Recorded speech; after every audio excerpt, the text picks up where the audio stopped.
안녕하십니까. 방금 소개를 받은 이번 3부 포럼의 좌장을 맡은 고려대학교 사회학과 교수 윤인진입니다. 제가 이민을 연구하고 있고요. 작년까지 한국이민학회 회장을 맡았습니다. 제가 1995년에 우리 한국에 들어왔는데 그때까지만 하더라도 이민이라고 하는 연구가 우리 사회에서는 그다지 중요한 이슈로 받아들이지 않았고 동료 교수들은 저보고 전공 주제를 바꾸라 이렇게 얘기를 할 정도였어요. 근데 지금 현 시점에서는 이 이민이라고 하는 것이 우리 사회에 굉장한 중요한 이슈가 되었고 앞으로 한국이 지속 가능한 발전을 하기 위해서 정말로 이민이라고 하는 것이 정말로 불가피한 선택이 되어 가고 있습니다. 오늘 3부 포럼에서 김근태 교수님께서는 우리 결혼 이민자를 중심으로 다문화 가족의 현황과 과제를 말씀해 주셨고, 우리 또 장주영 박사님께서는 이 다문화 사회에서 어떻게 이주민과 선주민이 공존할 것인가에 대한 방안을 말씀해 주셨는데요. 우선 이 포럼의 진행을 제가 이 발표해 주신 이 두 분께 먼저 우리가 토론을 위한 질문을 드리고, 또 우리 패널로 참석하신 알파고 신하 씨께도 제가 또 관련된 질문을 드리겠습니다. 먼저 우리 김근태 교수님께 제가 좀 질문을 드릴 것은요. 보면 우리 사회에서 이러한 이주 배경 인구 또는 다문화 가구가 많이 거주하는 지역을 보면 이 대규모 제조업 단지가 위치한 경기 및 충청권, 그리고 농업 비율이 높은 호남 지역을 중심으로 높게 나타나고 있거든요. 그런데 농촌 지역은 우리 사회에서 좀 더 이 전통적인 가치관과 관습이 강하게 남아 있는 곳인데, 이런 지역에서 이 다문화 사회로의 변화가 도시보다 빠르게 진행되고 있어요. 이럴 경우 이게 일종의 문화 지체가 발생할 수 있죠. 문화 지체라고 하는 것은 인구학적 변화가 사람들의 인식이나 관습, 제도보다 빨리 진행이 됐을 때 나타나는 격차를 우리가 문화 지체라고 부를 수가 있는데요. 이 농촌에 있는 주민들은 이러한 급격한 다문화화를 어떻게 수용하고 있는지, 그리고 이분들은 도시 주민들보다 이런 새로운 환경 변화에 잘 대처하고 있는지 아니면 그렇지 않는지, 이것이 좀 궁금하거든요. 먼저 이 질문은 먼저 우리 김 교수님께만 질문해 보게 되겠습니다. 예, 굉장히 어려운 질문 주셔서 감사합니다. 글쎄, 그렇죠. 그런데 이제 조금 성격이 다른 것 같습니다. 그러니까 농촌 지역과 도시 지역 같은 경우에는 외국인 인구가 유입되는 과정이 조금 다르다고 생각이 됩니다. 농촌 지역 같은 경우에는 아까 전에 좀 말씀드렸습니다만 그러한 그러니까 농촌 지역에 사는 청년들이 배우자를 찾지 못해서, 그러니까 어떻게 보면 사실은 처음부터 그렇게 원하는 것은 아니었지만 주 외부적인 환경 때문에 어쩔 수 없이 이렇게 외국인이 유입된, 급격하게 빠른 시간 안에 유입된 측면이 있고, 그에 반해서 도시 지역의 외국인들 같은 경우에는 이제 그런 경제적인 이유, 그런 산업 구조 측면에서 이제 이루어진 측면이 있어서 이 둘을 바라본 똑같은 이주민이지만 좀 그런 배경 때문에 좀 더 다르게 볼 수 있지 않을까 하는 생각이 들고요. 어떤 교수님께서는 그러시더라고요. 농어촌 지역에 가장 국제화가 많이 되어 있다 지금. 그래서 아까 전에 박사님께서도 말씀해 주셨지만 사실은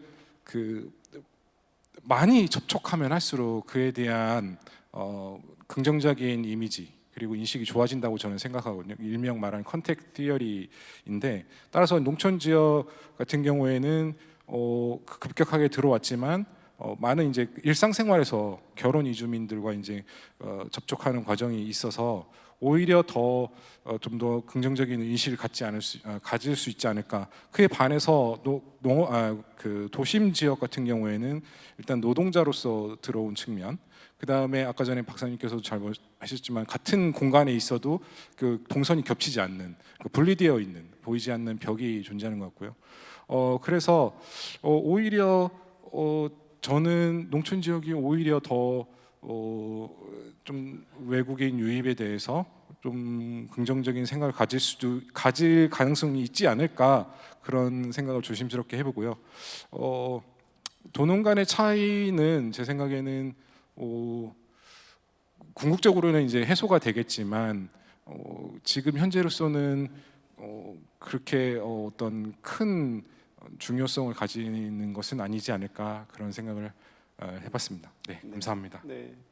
그 또 한 가지 좀 그 질문을 드릴까 하는데, 아까 발표하신 내용 중에 상당히 흥미로우면서도 또 중요한 그 현상이 나타나고 있어요. 그러니까 외국인 여성의 합계 출산율이 내국인 여성에 비교해서 높지만 이 집단 간의 차이가 시간이 지날수록 계속해서 줄고 있다라고 하는 것이죠.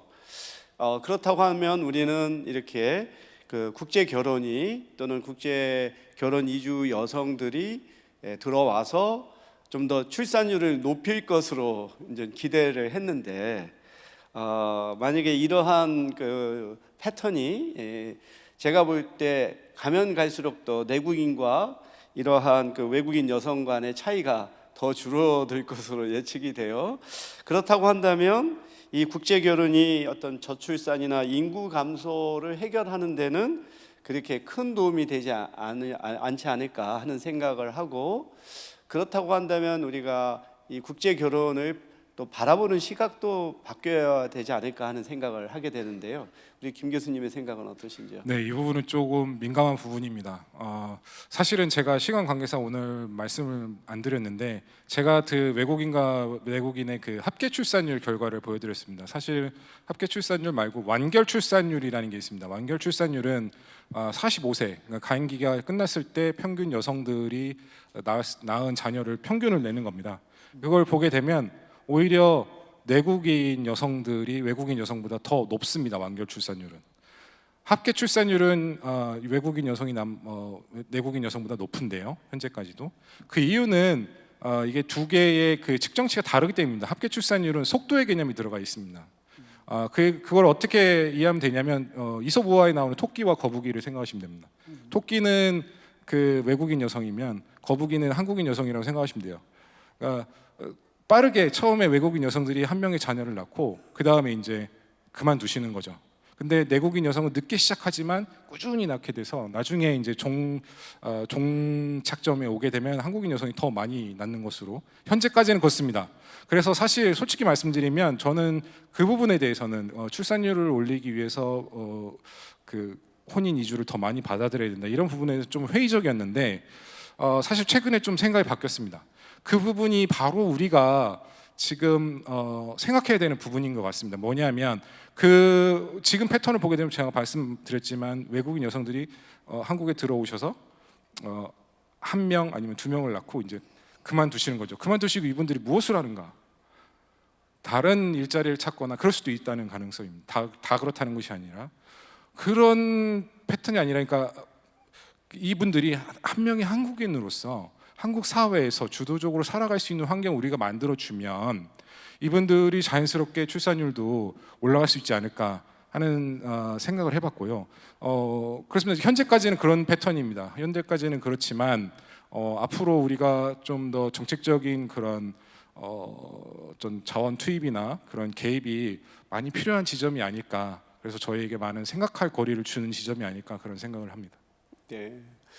아까 그 신영미 박사님께서도 말씀하셨던 거와 연관시켜서 우리가 이주민을 하나의 어떤 사회 문제 해결을 위한 어떤 도구적 가치가 아닌 또 인간으로서 바라보는 시각의 변화, 이것도 관련이 되는 것 같아요. 그러니까 우리가 출산율 감소에 기여하는 것이 사실이긴 하지만 그것만이 아니고 또 결혼을 하고 싶어도 하지 못하는 그러한 사람들에게 한 가족을 꾸리고 또 자녀를 기르고 행복한 가정 생활을 할 수 있는 사실 기회를 제공하는 것 자체가 국제 결혼이죠.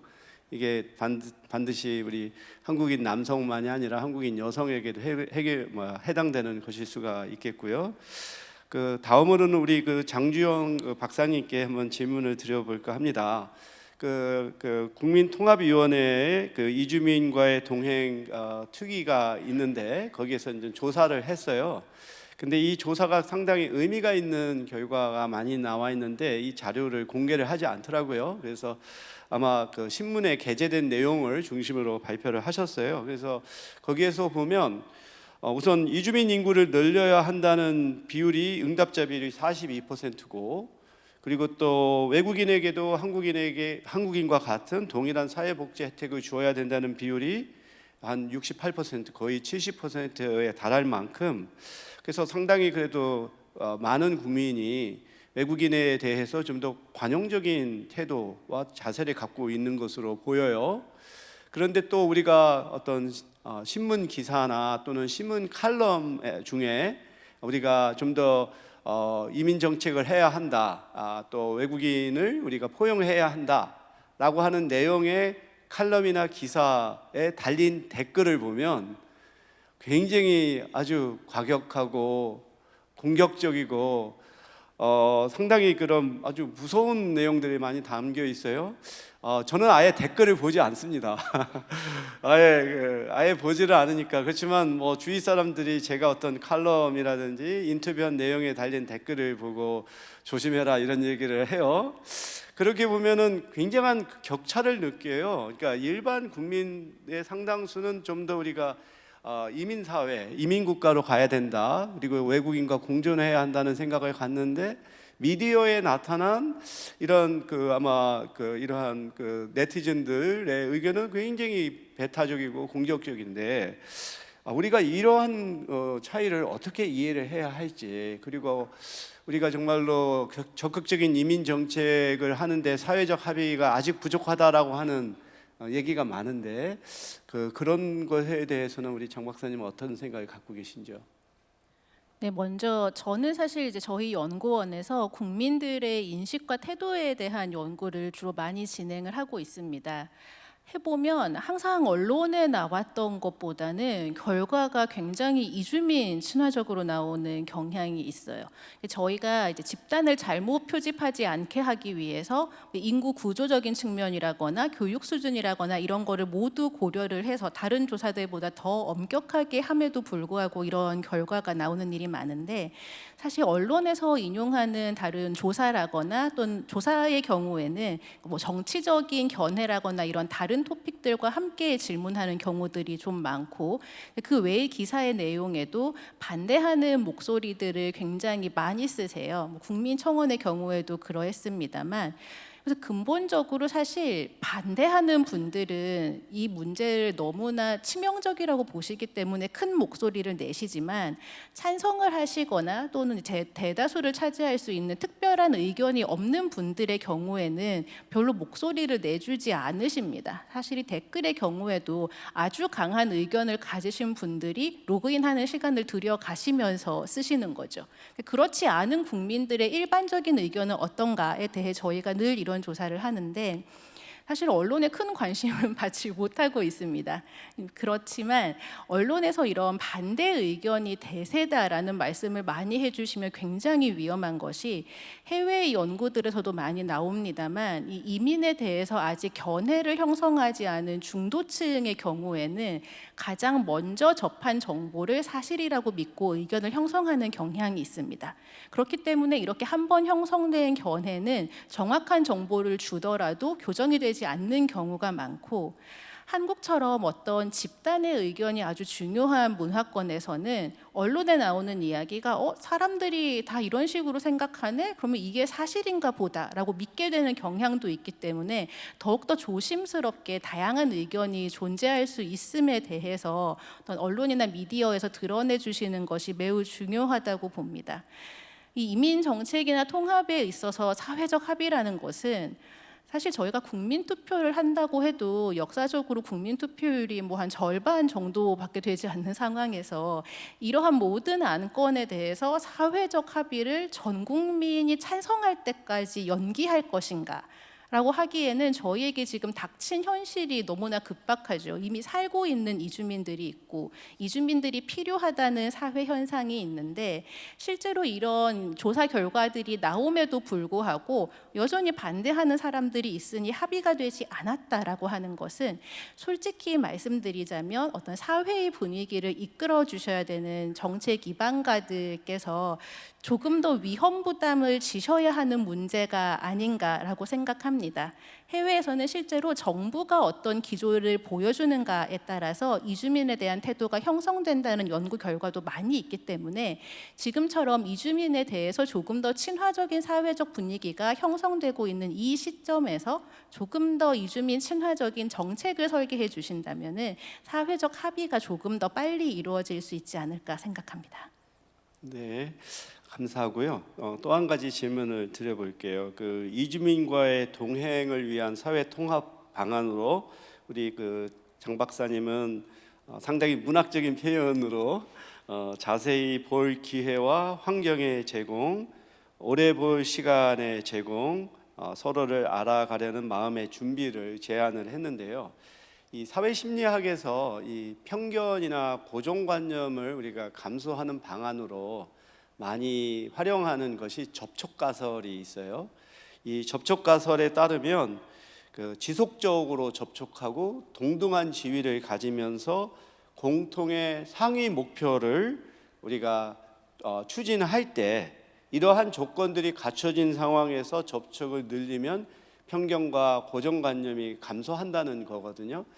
근데 저는 이 중에서 이 공통의 상위 목표를 갖는 게 가장 중요하지 않나 하는 생각을 해오고 있어요. 그러면 우리 그 장 박사님께서는 이 한국에서 이주민과 선주민이 함께 공유할 수 있는 공통의 목표는 무엇이 될 수 있을까? 그리고 이런 접촉 가설을 사용해서 실제로 편견과 고정관념을 감소한 어떤 사례라든가 프로그램에 대해서 알고 계시면 좀 공유를 해주시면 감사하겠습니다. 네, 이제 사실 접촉을 할 기회가 많은 지역에 살고 있음에도 불구하고 접촉할 기회가 별로 없다는 것은 제가 그래프로 보여드렸고, 공통된 가치라는 것은 아주 크게는 제가 이제 유엔 경제협력국에서 경제사회국에서 이야기하는 그 사회통합의 목표처럼 더 안전하고 공정하고 정의롭고 모두가 능력을 발휘할 수 있는 그런 사회이겠지만 사실 그걸 우리가 일상의 삶에서 이것이 나의 삶의 가치야라고 말하기는 굉장히 어려운 일인 것 같습니다. 그런데 그 수준을 굉장히 끌어내려서 내가 살고 있는 지역이 더 살기 좋았으면 좋겠어. 내가 살고 있는 지역이 더 안전하거나 아니면 더 평화롭거나 더 모두가 조금 더 나은 삶을 살 수 있는 지역이 되었으면 좋겠어라는 것은 지역 주민들의 관점에서 합의하거나 공유하기가 오히려 더 쉬운 가치가 아닌가 생각합니다. 사실 이 접촉가설에 근거한 교육 프로그램 등에서 이것이 정말 효과성이 있다라고 자신 있게 내놓을 수 있는 프로그램들은 대체로들 없다고 이야기합니다. 왜냐하면 자발적으로 교육에 참여하시는 분들이 많기 때문에 이미 바이어스가 되어 있는 상태인 경우가 많고, 또 이제 이 프로그램이 이루어지는 맥락에 따라서 차이가 너무나 크기 때문에 한 곳에서 성공적이었던 프로그램이 다른 곳도 성공적이었다고 이야기하기는 참 어렵습니다. 대신에 일상에서의 접촉을 늘려가면서 공통된 어떤 가치나 어떤 합의된 목표를 형성하는 것은 조금 더 쉽다고 생각되는 사례가 제가 지금 떠오르는 것이 두 가지가 있는데, 하나는 동두천의 사례입니다. 동두천 경기도 북부에 위치해서 이제 아주 추운 지역이죠. 근데 여기도 사실 인구가 뭐 아주 많은 지역은 아닌데 눈이 오거나 하는 경우에는 사실 동네에 눈길을 쓴다거나 뭐 빙판길을 정리할 만한 인력이 없는 경우가 많습니다. 그런데 이 지역들에서 젊은 그 지역의 외국인들이 최근 들어서 이런 이제 겨울마다 이런 눈을 치우는 활동을 먼저 한다거나 아니면 빙판길을 좀 정리하는 이런 활동을 하시면 지나가는 주민들이나 등산객들이나 이렇게 보시고 저기 외국인이 있네, 이런 활동을 하네, 수고합니다, 이런 말씀들을 많이 하신대요. 일상에서 저 사람도 우리 동네의 안전을 위해서 무언가를 하는구나라는 생각이 들 수가 있고, 또 다른 사례는 이제 제가 아는 어떤 활동가 분이 접하신 사례인데요. 이 지역은 이제 농촌 지역이고 인구가 매우 적고 젊은이가 별로 없는 광역자치단체이기도 합니다.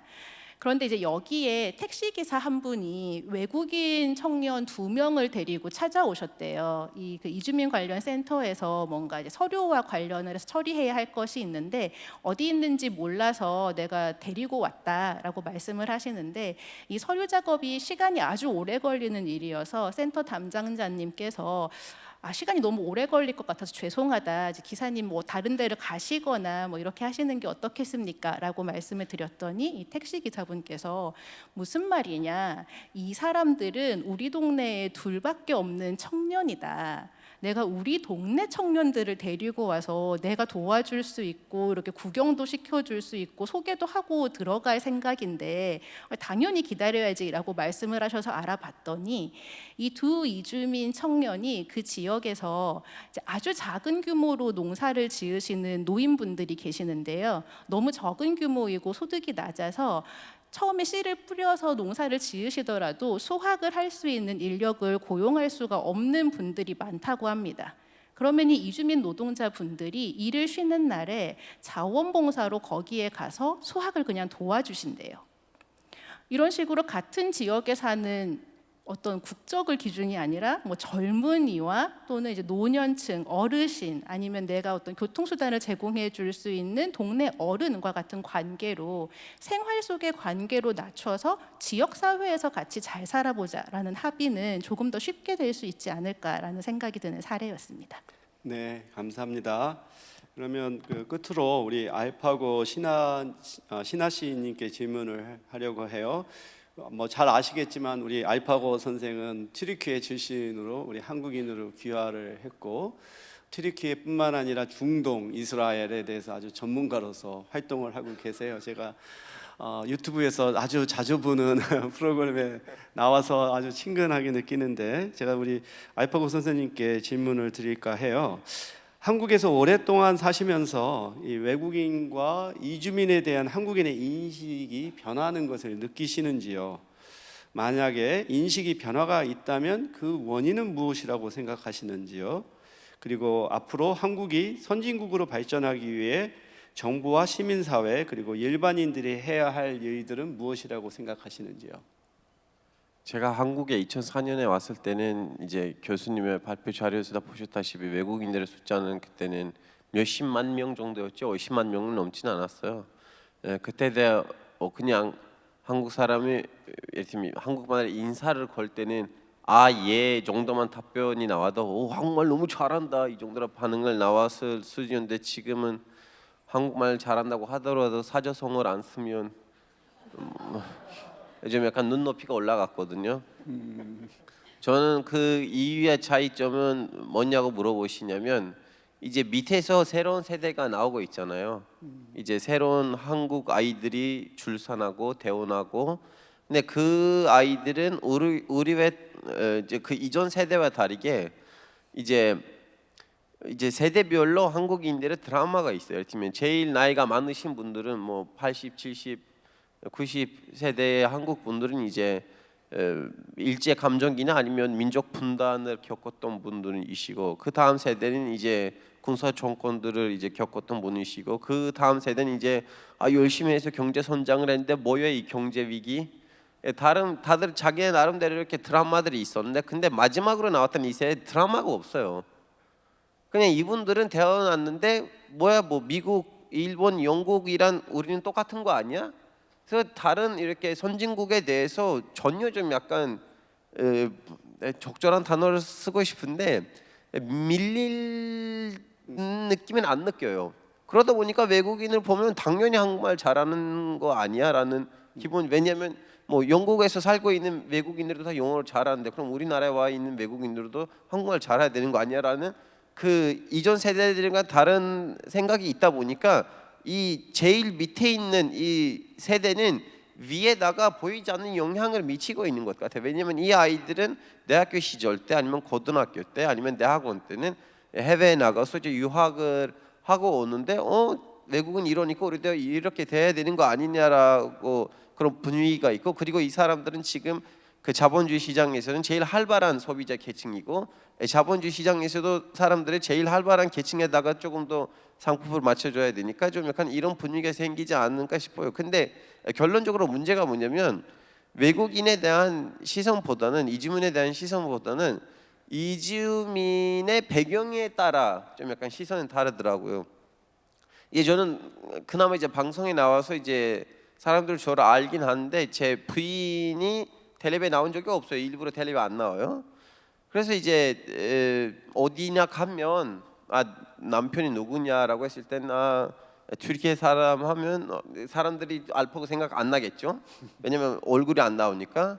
근데 좀 약간 살짝 이제 상대방의 태도가 달라지더라고요. 예를 들면 남편이 미국 사람이라면 국제 커플이고 남편이 중동 사람이라면 다문화 이렇게 좀 약간 단어들이 좀 약간 다르거든요. 이런 문제들이 없지 않으니까. 근데 제 보기에는 제일 큰 문제가 뭐냐면 한국에서는 한국인으로 기여하는 과정이 선진국 시기에는 너무 까다롭다는 것이 홍보가 안 된 것 같아요. 그래서 그 필요하지도 않고 형성되지도 않는 많은 외국인들이 우리나라에 쳐들어오고 있다. 우리나라 시민권 개나 소나 나눠지고 있어요라는 이러한 일정 그 일부 세력 일각에서는 이러한 인식이 있긴 한데 한국 지금 현재 현행 법으로는 외국인한테 시민권을 나눠주는 기준으로 제가 여기 있는 관객들한테 작동을 하면 제병 과반수 이상의 시민권을 박탈하고 이북으로 보내야 돼요. 그 정도로 높아요.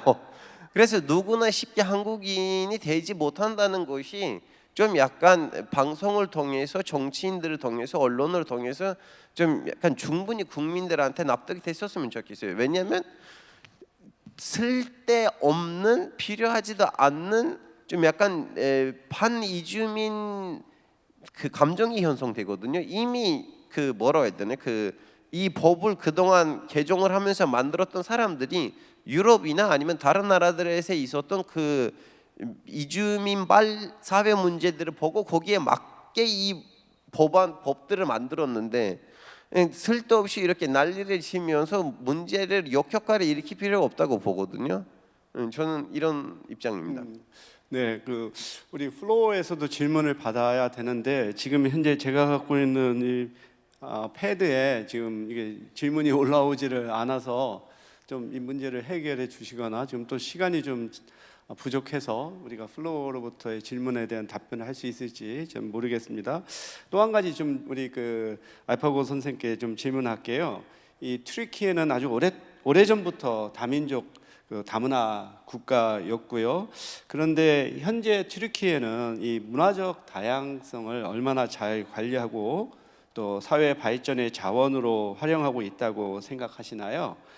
만약에 그렇지 않다면 그 원인이 무엇이고 이 문제를 개선하기 위해서 튀르키예는 어떤 노력을 해야 하는지, 그리고 튀르키예의 그 사례와 경험을 통해서 우리 한국에게 주실 수 있는 어떤 시사점은 무엇이 있을지 말씀해 주시면 좋겠습니다. 그래서 지금 이 질문에 답변하기 애매한 부분이 뭐냐면 튀르키예는 최근에 있었던 정치적인 분위기하고 정치적인 문제들 때문에 지금의 튀르키예하고 원래 튀르키예의 이 다문화 다민족 이제 외국인 이주민에 대한 인식이 달라요. 원래 튀르키예 디폴트는 다르거든요.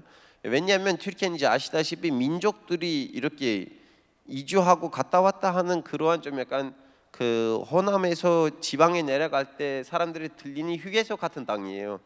그러다 보니까 그 튀르키예라는 땅의 주인이 항상 좀 약간 몇백 년간으로는 달라졌거든요. 지금 튀르키예라는 땅의 주인이 톨골 계통의 이제 투르크족 민족이긴 한데 1000년 전에 갔었으면 그리스 사람들이었고 한 1800년 전에 갔었으면 뭐 거기 있는 아나톨리아에 있는 히타이트족들이었고 그 이전에 갔었으면 메소포타미아족들이었어요. 그래서 그 땅의 주인인 민족 자체가 자꾸 달라지니까 너무나 지나치게 누가 와서 이렇게 민족 의식을 강화하고 타 민족에 대해서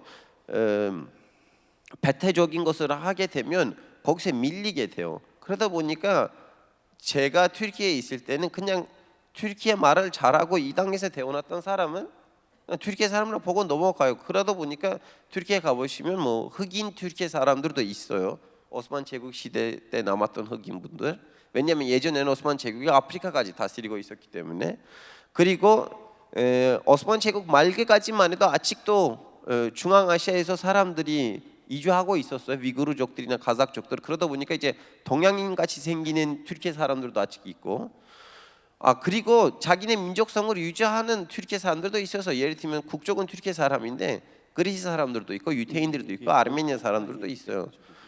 물론 이제 최근에 와서 1차 대전 이후로부터 중간에 이렇게 튀어나오는 민족주의 흐름 때문에 이 분위기가 깨지긴 하지만 기본적으로 튀르키예에 있는 분위기는 뭐 이 말을 잘하고 그리고 뭐라고 해야 되나 이 영토에 대해서 소속감을 느낀다면 그 사람은 그냥 튀르키예 사람으로 보고 넘어가야 된다. 안 그러면 싸울 수밖에 없는 분위기예요. 근데 한국은 3,000년, 5,000년 모르겠는데 이 땅의 주인이 안 변했어요. 그러다 보니까 한국한테는 우리는 또 다른 사례들을 찾아야 돼요. 그래서 한국이 자꾸 가서 이렇게 캐나다, 미국 이런 데 우리도 이렇게 하지 않으면 이건 깨질 거라고 보거든요. 왜냐면 이민자들이 가서 만든 나라하고 여기 이제 디폴트가 몇천 년 동안 안 변하는 나라한테는 또 다른 솔루션들이 필요하다고 봐요. 네. 네, 우리가 시간이 부족해서 마지막 플로어에서 질문 한 가지만 받고 응답을 하도록 하겠습니다. 정주영 박사님께 질문이 있는데요. 지금 최근에 스웨덴도 EU에서 오는 이민을 더 이상 받아들이지 않기로 했고, 그래서 이주민을 받아들이는 것에 대한 어떤 반대의 어떤 여론이나 정책이 세어가고 있는데 한국은 어떻게 나가야 한다라고 생각하시는지요? 네, 사실 이 유럽에서의 반이민 정서에 대해서는 의견은 갈리고 있습니다. 최근 연구를 보면 오히려 나아지고 있다는 그쪽 국가들의 여론도 굉장히 많은 편이고요. 다만 정책에 있어서는 어떤 국가도 이주민을 무조건 받아들이지는 않습니다. 아침에 조나단 샬러프 씨께서도 얘기하셨지만 그 당시에 필요한 이주민을 어떤 조건을 두어서 받아들일까는 국가마다 결정하게 되는 방식이고 심지어 고정되어 있는 것이 아니라 계속 변화하기 때문에 어떤 한 국가에서 정책을 바꾼 방향성을 우리도 그래서 저걸 따라해야겠다라고 적용하는 것은 매우 어려운 일이라고 봅니다. 다만 이 사회복지에 대해서는 사실 비용이 드는 문제이기 때문에 어느 영역을 얼마나 할 것인가가 좀 논의가 되어야 할 필요가 있고, 사실 이주민들의 경우에는 난민을 제외하면 귀화하지 않은 이주민들은 사회복지의 대상이 아닙니다. 한국에서는 받고 있다고 생각하시는 분이 많은데요, 안 받으시고요. 저희 개인적인 의견으로는 우리에게 여력이 있다면 가장 먼저 실시해야 되는 부분은 이주민 영유아들의 공보육, 그 보육료를 제공해 주는 게 아닌가라고 생각합니다. 이 아이들은 한국에서 아주 장시간을 살거나 평생을 살 수 있을 가능성이 높고, 인구를 증가시킨다고 할 때 가장 우리 문화를 경험한 한국 사회의 구성원으로 자랄 수 있는 가능성이 높은 아이들인데 보육료 지원에서 지금 다 배제가 되고 있는 상황입니다. 국제 결혼을 한 다문화 가정 자녀를 제외하면 그런 상황인데요. 이 아이들에게 적어도 공보육에 참여할 수 있는 기회를 주어서 아이들도 언어 발달이나 문화 습득을 일찍부터 할 수 있게 하고, 외국인 가정에서도 부모들이 조금 더 안정적인 경제 활동을 할 수 있게 하는 방향부터 시작해 보면은 저희가 이제 이주민들에게 어느 정도의 선까지 사회복지를 열어둘 것인가에 대한 첫 출발점으로 가장 좋은 방식이 되지 않을까 생각합니다. 네.